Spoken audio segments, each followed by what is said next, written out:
হ্যাঁ, প্রিয় ছাত্রছাত্রী, আজ আমি তোমাদের যে বিষয়টি নিয়ে আলোচনা করব সেটি হচ্ছে যে মানুষের জনন চ্যাপ্টারে হচ্ছে গ্যামেটোজেনেসিস, এই প্রক্রিয়া নিয়ে আলোচনা করব। তাহলে গ্যামেটোজেনেসিস যে এই পদ্ধতি বা প্রক্রিয়া, এটা কি জিনিসটা কি?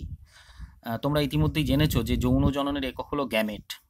তাহলে যে প্রক্রিয়ায় গ্যামেট ফর্ম করে, অর্থাৎ যে প্রক্রিয়ায় গ্যামেট উৎপন্ন হয়, সেই প্রক্রিয়াকে বলা হচ্ছে গ্যামেটোজেনেসিস। তাহলে স্বভাবতই তাহলে গ্যামেট উৎপন্ন হওয়ার যে প্রক্রিয়া, সেই প্রক্রিয়াটাকেই বলা হচ্ছে কি গ্যামেটোজেনেসিস। আর তোমরা জানো যে গ্যামেট কত প্রকারের? দুই প্রকারের, শুক্রাণু এবং ডিম্বাণু। তাহলে দেখো এখানে যে তাহলে গ্যামেটোজেনেসিস প্রক্রিয়াও দুই প্রকারের হবে। একটা হচ্ছে স্পার্মাটোজেনেসিস, যে প্রক্রিয়ায় স্পার্ম বা হচ্ছে শুক্রাণু উৎপন্ন হয় সেটাকে বলা হচ্ছে স্পার্মাটোজেনেসিস।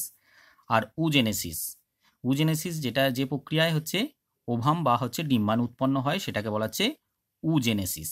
তাহলে দেখো স্পার্মাটোজেনেসিস আর উজেনেসিস। যেহেতু দেখো তাহলে আমাদেরকে যে স্পার্মাটোজেনেসিস এই প্রক্রিয়াটা পুরুষ দেহে অর্থাৎ শুক্রাশয়ের মধ্যে ঘটবে, সেমিনিফেরাস টিবিউলে। আর উজেনেসিস প্রক্রিয়াটা যে স্ত্রী দেহে যে ডিম্বাশয়ের যে ডিম্বথলি সেই তার মধ্যে সম্পন্ন হয়। তাহলে এই দুটো প্রক্রিয়া সম্পর্কে, অর্থাৎ গ্যামেটোজেনেসিসের যে দুটো প্রকার, স্পার্মাটোজেনেসিস এবং উজেনেসিস, সেই সম্পর্কে আমরা আজ জানব। তাহলে প্রথমেই চলে আসি যে স্পার্মাটোজেনেসিস। এই স্পার্মাটোজেনেসিস কি সে সম্পর্কে তোমাদের বলেছি, তবু আরেকবার বলে নিই যে যে প্রক্রিয়ায় শুক্রাশয়ের সেমিনিফেরাস নালিকায় অর্থাৎ সেমিনিফেরাস টিবিউলের মধ্যে শুক্রাণু মাতৃকোষ অর্থাৎ স্পার্মাটোগোনিয়াম বা স্পার্মাটোগোনিয়া থেকে স্পার্মাটোগোনিয়া থেকে স্পার্ম বা হচ্ছে শুক্রাণু উৎপন্ন হয়, সেটাকেই বলা হচ্ছে স্পার্মাটোজেনেসিস। তাহলে দেখো এখানে যদি বলা হয় কোথায় ঘটে এই প্রক্রিয়াটা, তাহলে হচ্ছে শুক্রাশয় সেমিনিফেরাস নালিকার মধ্যে ঘটে। তোমরা শুক্রাশয়ের আণুবীক্ষণিক গঠনে সেমিনিফেরাস টিবিউলের যে স্ট্রাকচার, সেই স্ট্রাকচার সম্পর্কে তোমরা জেনেছো এবং সেখানে বিভিন্ন কোষের যে স্তর সেই সম্পর্কেও জেনেছো। তাহলে সেই ধারণাটা এখানে থাকলে এখানে প্রক্রিয়াটা যখন বলবো তখন পরিষ্কার হয়ে যাবে। এবং যদি বলা হয় সময়কাল কত, সময়টা সাধারণত পুরুষ দেহে ঘটে, কিন্তু এটা সময় হচ্ছে কি 13 থেকে 14 বছর বয়স থেকে শুরু হয় এবং 60 থেকে 65 বছর বয়স পর্যন্ত এই প্রক্রিয়াটা চলতে থাকে।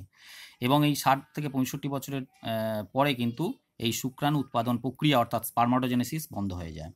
তাহলে দেখো এই যে 13 থেকে 14 বছর বয়স থেকে শুরু করে একদম 60 থেকে 65 বছর বয়স পর্যন্ত পুরুষ দেহে যে শুক্রাশয়ের মধ্যে এই প্রক্রিয়া চলতে থাকে।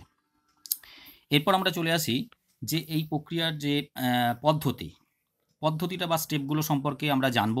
প্রথমেই বলে রাখি যে স্পার্মাটোজেনেসিস পদ্ধতিটাকে প্রধান দুটো দশায় ভাগ করা হয়। একটা হচ্ছে সাইটোজেনেসিস আর একটা হচ্ছে স্পার্মিওজেনেসিস। দেখো এখানে সাইটোজেনেসিস আর স্পার্মিওজেনেসিস এই প্রক্রিয়া দুটো সম্পর্কে আমরা পরে আসছি। তো বলে রাখি যে সাইটোজেনেসিস কি। এখানে দেখো যে স্পার্মাটোগোনিয়াম থেকে, অর্থাৎ আরও ভালো করে যদি বলা যায় যে প্রাইমর্ডিয়াল জার্ম সেল অর্থাৎ প্রজনন কলা স্তরের যে কোষ, সেখান থেকে যে প্রক্রিয়ায় স্পার্মাটিড উৎপন্ন হয় সেটাকে বলা হচ্ছে স্পার্মাটোসাইটোজেনেসিস। আর তাহলে এক কথায় আমরা বলতে গেলে যে শুক্রাণু মাতৃকোষ থেকে স্পার্মাটিড উৎপন্ন হওয়ার প্রক্রিয়াটাকেই বলা হচ্ছে স্পার্মাটোসাইটোজেনেসিস। আর স্পার্মিওজেনেসিস কি? স্পার্মিওজেনেসিস হচ্ছে যে স্পার্মাটিড আবার পুষ্টি সংগ্রহ করে সে যখন স্পার্মাটোজোয়াতে পরিণত হচ্ছে অর্থাৎ পরিণত শুক্রাণুতে পরিণত হয়, সেটাকে বলা হচ্ছে স্পার্মিওজেনেসিস। তাহলে দেখো আমি ছকটায় আসছি তখন পরিষ্কার হয়ে যাবে। তাহলে জেনেসিসকে প্রধান দুটো ফেজ বা দশা হচ্ছে স্পার্মাটোসাইটোজেনেসিস আর স্পার্মিওজেনেসিস। আবার দেখো এই স্পার্মাটোসাইটোজেনেসিস এটার আবার তিনটে দশায় বিভক্ত, যথা বিভাজন দশা বা মাল্টিপ্লিকেশন ফেজ, বৃদ্ধি দশা বা গ্রোথ ফেজ, আর পূর্ণতা প্রাপ্তি দশা বা ম্যাচুরেশন ফেজ। তাহলে তোমরা পরিষ্কার হয়ে গেল এখানে ছকটা থেকে প্রাথমিক অবস্থায় যে স্পার্মাটোজেনেসিসের প্রধান দুটো দশা স্পার্মাটোসাইটোজেনেসিস আর স্পার্মিওজেনেসিস। আর স্পার্মাটোসাইটোজেনেসিসের আবার তিনটে দশা, বিভাজন দশা, বৃদ্ধি দশা, পূর্ণতা প্রাপ্তি দশা। এরপর আমরা চলে আসি যেই দশাগুলো সম্পর্কে একটু জানব। তাহলে দেখো এখানে একটু বলে রাখি যে স্পার্মাটোজেনেসিস যে প্রক্রিয়া এর দুটো ফেজ, যে স্পার্মাটোসাইটোজেনেসিস আর হচ্ছে স্পার্মিওজেনেসিস। দেখো এখানে দেখো যে সেমিনিফেরাস টিবিউলের মধ্যে যে প্রাইমর্ডিয়াল জার্ম সেল থাকে সেই প্রাইমোর্ডিয়াল জার্ম সেল বিভাজিত হয়ে স্পারমাটোগোনিয়ামে পরিণত হয়, অর্থাৎ শুক্রাণু মাতৃকোষে পরিণত হয়। এবং সেই স্পারমাটোগোনিয়াম আবার দু ধরনের স্পারমাটোগোনিয়ামে পরিণত হচ্ছে, একটা হচ্ছে স্পারমাটোগোনিয়াম এ আর স্পারমাটোগোনিয়াম বি। এবার দেখো, এই যে প্রাইমোর্ডিয়াল জার্ম সেল থেকে স্পারমাটোগোনিয়ামে পরিণত হলো, এবং এই যে দশাটা, এই দশাটাই হচ্ছে বিভাজন দশা বা মাল্টিপ্লিকেশন ফেজ। তাহলে এখানে এই যে দশাটা সম্পন্ন হলো কোন প্রক্রিয়ায়? এটা হচ্ছে সম্পূর্ণরূপে যে মাইটোসিস বিভাজন পদ্ধতিতে সম্পন্ন হচ্ছে। তাহলে এখানে প্রত্যেকের দেখো ক্রোমোজোম সংখ্যা 2n, এখানে হচ্ছে 2n। হ্যাঁ, একটু বলে রাখি, এখানে দেখো স্পারমাটোগোনিয়াম, সব স্পারমাটোগোনিয়াম কিন্তু মাতৃকোষ হিসেবে কাজ করে না। স্পারমাটোগোনিয়াম বিটা হচ্ছে মাতৃকোষ হিসেবে কাজ করে, আর স্পারমাটোগোনিয়াম এ কিন্তু যে এখানে শুক্রাণু উৎপাদন করে না। তাহলে এখানে প্রাইমোর্ডিয়াল জার্ম সেল থেকে স্পারমাটোগোনিয়ামে পরিণত হলো, সেটাই হচ্ছে বিভাজন দশা বা মাল্টিপ্লিকেশন ফেজ। এরপর দেখো, এই যে স্পারমাটোগোনিয়াম বি, এই স্পারমাটোগোনিয়াম বি সেটাও আবার মাইটোসিস পদ্ধতিতে বিভাজিত হচ্ছে হয়ে প্রাইমারি স্পারমাটোসাইটে পরিণত হচ্ছে। তাহলে এখানে তোমরা দেখতে পাচ্ছ যে স্পারমাটোগোনিয়াম বিও হচ্ছে ক্রোমোজোম সংখ্যা হচ্ছে 2n, অর্থাৎ 46 বা 23 জোড়া। আবার প্রাইমারি স্পারমাটোসাইট সেখানেও হচ্ছে 2n, অর্থাৎ 46 বা 23 জোড়া ক্রোমোজোম আছে। তাহলে এখানে যে বিভাজনটা হচ্ছে এটাও কিন্তু মাইটোটিক অর্থাৎ মাইটোসিস বিভাজন পদ্ধতিতে বিভাজিত হচ্ছে। তাহলে স্পারমাটোগোনিয়াম বি মাইটোসিস পদ্ধতিতে বিভাজিত হয়ে প্রাইমারি স্পারমাটোসাইটে পরিণত হলো। তাহলে এই প্রাইমারি স্পারমাটোসাইটে পরিণত হওয়ার এই যে ফেজটা, এই যে দশাটা, সেটাকেই বলা হচ্ছে বৃদ্ধি দশা বা গ্রোথ ফেজ। তাহলে মেনলি এখানে দেখো বিভাজন মাইটোসিস এবং সেখানে বৃদ্ধিপ্রাপ্ত হয়ে প্রাইমারি স্পারমাটোসাইটে পরিণত হচ্ছে। তাহলে এখানে মাইটোসিস বিভাজন। তাহলে দেখো, তাহলে এখানে কি উৎপন্ন হলো? প্রাইমোর্ডিয়াল জার্ম সেল থেকে সে বিভাজিত হয়ে স্পারমাটোগোনিয়াম, এবং সেই স্পারমাটোগোনিয়াম বি, সেই স্পারমাটোগোনিয়াম বি থেকে আবার প্রাইমারি স্পারমাটোসাইটে পরিণত হয়ে গেল। তাহলে এই দুটো ফেজ সম্পর্কে তোমরা বুঝতে পারলে। এরপর আমরা যে লাস্ট অর্থাৎ তৃতীয় ফেজটা, অর্থাৎ স্পারমাটোসাইটোজেনেসিসের যে লাস্ট ফেজ, অর্থাৎ পূর্ণতা প্রাপ্তি দশা বা ম্যাচুরেশন ফেজ। এই পূর্ণতা প্রাপ্তি দশাটায় কি হয়? এখানে মিওটিক ডিভিশন অর্থাৎ মিওসিস পদ্ধতিতে বিভাজিত হয়। তোমরা জানো গ্যামেট উৎপন্ন করতে গেলে মিওসিস পদ্ধতি একটা গুরুত্ব তোমরা পড়ে এসেছো, মিওসিসের যে তাৎপর্য। তাহলে এখানে দেখো প্রাইমারি স্পারমাটোসাইট পর্যন্ত কিন্তু ক্রোমোজোম সংখ্যার কোনো পরিবর্তন হয়নি, অর্থাৎ 2n, 46। এরপর দেখো প্রাইমারি স্পারমাটোসাইট মিওসিস 1 পদ্ধতিতে বিভাজিত হয়ে সেকেন্ডারি স্পারমাটোসাইটে পরিণত হলো। তাহলে যখনই প্রাইমারি স্পারমাটোসাইট মিওসিস 1, অর্থাৎ মিওসিস 1 হচ্ছে প্রকৃত হাস বিভাজন, সেখানে সেকেন্ডারি স্পারমাটোসাইটে পরিণত হলো এবং ক্রোমোজোম সংখ্যাটা 2n থেকে n হয়ে গেল, অর্থাৎ 23 জোড়া থেকে এই সেকেন্ডারি স্পারমাটোসাইটে 23টি করে ক্রোমোজোম যুক্ত এই কোষ উৎপন্ন হয়ে গেল, সেকেন্ডারি স্পারমাটোসাইট। তারপর দেখো এই প্রতিটা সেকেন্ডারি স্পারমাটোসাইট আবার মিওসিস 2 পদ্ধতিতে বিভাজিত হয়ে সেখান থেকে স্পারমাটিড উৎপন্ন হচ্ছে। তাহলে এই সেকেন্ডারি স্পারমাটোসাইট থেকে দুটো স্পারমাটিড, এখান থেকে দুটো স্পারমাটিড, মোট 4টে স্পারমাটিড উৎপন্ন হচ্ছে। তাহলে দেখো এখানে কিন্তু স্পারমাটিডেরও ক্রোমোজোম সংখ্যা n, কারণ মিওসিস 2টা হচ্ছে এটা সমবিভাজনের মতো, অর্থাৎ মাইটোসিসের ন্যায়, তোমরা জেনে এসেছো আগেই। তাহলে মিওসিস 1 এবং মিওসিস 2 মিলেই হচ্ছে টোটাল হচ্ছে মিওসিস। তাহলে এখানে মূল কথা হচ্ছে যে ম্যাচুরেশন ফেজ বা হচ্ছে পূর্ণতা প্রাপ্তি দশাটার ক্ষেত্রে কি হচ্ছে, এখানে প্রাইমারি স্পারমাটোসাইট মিওসিস পদ্ধতিতে বিভাজিত হয়ে স্পারমাটিডে পরিণত হলো, এবং এই স্পারমাটিডে পরিণত হতে গিয়ে মিওসিস 1 পদ্ধতিতে সেকেন্ডারি স্পারমাটোসাইটে পরিণত হলো, আর মিওসিস 2 পদ্ধতিতে স্পারমাটিডে পরিণত হলো। তাহলে দেখো এই 3টে ফেজ কমপ্লিট হলো, অর্থাৎ বিভাজন দশা, বৃদ্ধি দশা, পূর্ণতা প্রাপ্তি দশা। তাহলে মনে রাখবে যে এই পূর্ণতা প্রাপ্তি দশাটা কিন্তু মিওসিস পদ্ধতিতে বিভাজনটা হচ্ছে, অর্থাৎ প্রাইমারি স্পারমাটোসাইট থেকে স্পারমাটিড উৎপন্ন হচ্ছে। তাহলে এখানে কিন্তু প্রতিটা যে কোষ স্তরের সঙ্গে তোমাদের সেমিনিফেরাস টিবিউলের যে কোষীয় স্তরগুলোর নামের সঙ্গে বুঝতে পারছো এবার।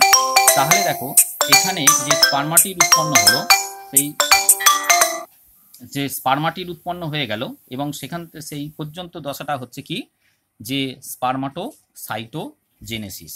এরপর দেখো যে স্পারমাটোসাইটোজেনেসিসের পর এই যে স্পারমাটিড, এটা অপরিণত শুক্রাণু, এই অপরিণত শুক্রাণু আবার সার্টলির কোষ থেকে পুষ্টি নিয়ে সেটা হচ্ছে ম্যাচুরেশন হয় বা ম্যাচুরিটি ঘটে, এবং এই পরিণত হয়ে সেটা স্পারমাটোজোয়াতে পরিণত হচ্ছে। তাহলে স্পারমাটিড থেকে যে স্পারমাটোজোয়াতে পরিণত হলো, অর্থাৎ পরিণত শুক্রাণু, এই দশাটার নাম হচ্ছে স্পারমিওজেনেসিস। তাহলে বুঝতে পারলে তোমরা। তাহলে এখানে দেখো যে বিশেষ করে যে দেখবে এখানে আমি করেছি একটা, দেখবে যে স্পারমাটোসাইটোজেনেসিসের যে 3টে দশা, বিভাজন দশা কি হচ্ছে, বৃদ্ধি দশা, পূর্ণতা প্রাপ্তি দশা, আর স্পার্মিওজেনেসিস। এই স্পার্মিওজেনেসিসের ক্ষেত্রে যেটা হচ্ছে যে স্পার্মাটিড বা অপরিণত শুক্রাণু সাট্টলির কোষ থেকে পুষ্টি সংগ্রহ করে পরিণত শুক্রাণু বা স্পার্মাটোজোয়াতে পরিণত হলো। তাহলে বোঝা গেল এখানে স্পার্মাটোজেনেসিস হচ্ছে দুটো প্রধান দশা, একটা হচ্ছে স্পার্মাটোসাইটোজেনেসিস আর স্পার্মিওজেনেসিস। হ্যাঁ, আর একটা শর্ট কোশ্চেন আছে যে স্পার্মিয়েশন কি। স্পার্মিয়েশন হচ্ছে, তোমরা বুঝতে পারলে যে অপরিণত শুক্রাণু সাট্টলির কোষ থেকে পুষ্টি নিয়ে তারা পরিণত হয় এবং তারপর সাট্টলির কোষ থেকে ছেড়ে বা নির্গত হয়ে আসে বা মুক্ত হয়, এই প্রক্রিয়াটাকেই বলা হচ্ছে স্পার্মিয়েশন। তাহলে স্পার্মিয়েশন হচ্ছে যে অপরিণত শুক্রাণু সাট্টলির কোষ থেকে পুষ্টি সংগ্রহ করে পরিণত হওয়ার পর তারা সাট্টলির কোষ থেকে মুক্ত হয় বা নির্গত হয়, এই প্রক্রিয়াটাকেই বলা হচ্ছে স্পার্মিয়েশন। তাহলে তোমরা বুঝতে পারলে এখানে স্পার্মাটোজেনেসিস কি, স্পার্মাটোসাইটোজেনেসিস কি, স্পার্মিওজেনেসিস কি আর স্পার্মিয়েশন কি। এই টার্মগুলো কিন্তু শর্ট কোশ্চেনের জন্য খুবই গুরুত্বপূর্ণ।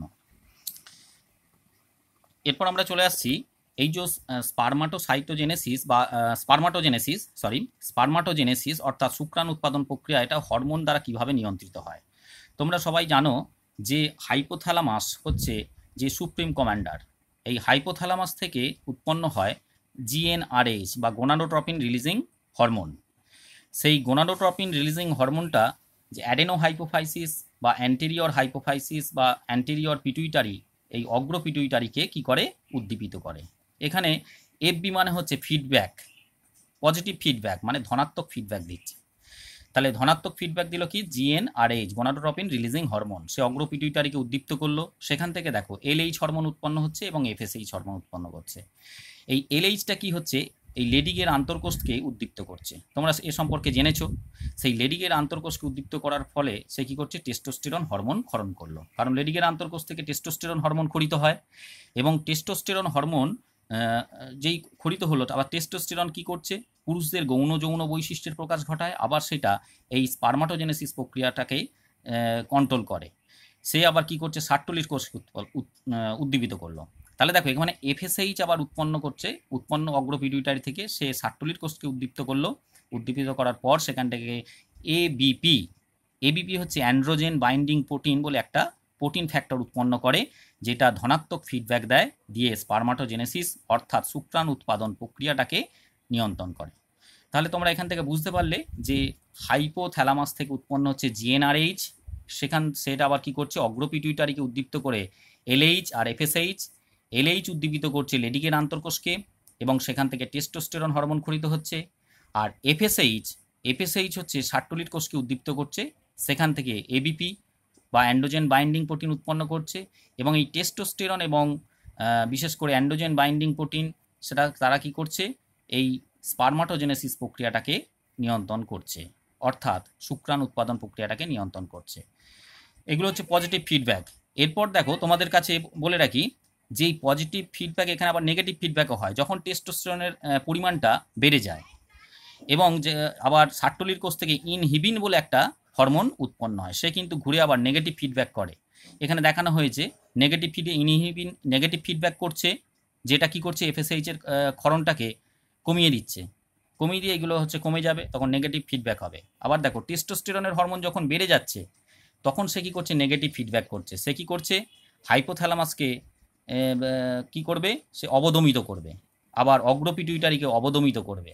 তার ফলে এখান থেকে এই হরমোন ক্ষরণ কমে যাবে, আবার অগ্র পিটুইটারি থেকে এলএইচ এবং এফএসএইচ হরমোনের ক্ষরণটা কমে যাবে। তখন অটোমেটিক এই স্পার্মাটোজেনেসিস প্রক্রিয়াটা কি হবে, যে একটু অবদমিত হয়ে যাবে।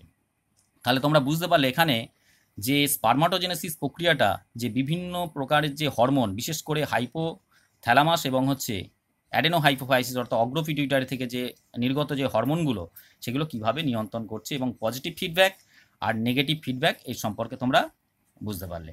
তাহলে দেখো এখানে একটা কথা বলে রাখি, এই টেস্টোস্টেরনটা কিন্তু মেনলি আবার সাট্টলির কোষকে উদ্দীপ্ত করছে, সে তারপর সেই স্পার্মাটোজেনেসিসকে কন্ট্রোল করছে। তাহলে এখানে একটা কথা বলে রাখি যে এই স্পার্মাটোজেনেসিস প্রক্রিয়া যে হরমোন দ্বারা কিভাবে নিয়ন্ত্রিত হয় সেটা সম্পর্কে তোমরা বুঝতে পারলে। তাহলে এই আজকে যেটা হলো সেটা হচ্ছে স্পারমাটোজেনেসিস কি, তার প্রক্রিয়া বা তার দশাগুলো কি, এবং সেটা কিভাবে হরমোন দ্বারা নিয়ন্ত্রিত হয় সে সম্পর্কে তোমরা আজ জানলে।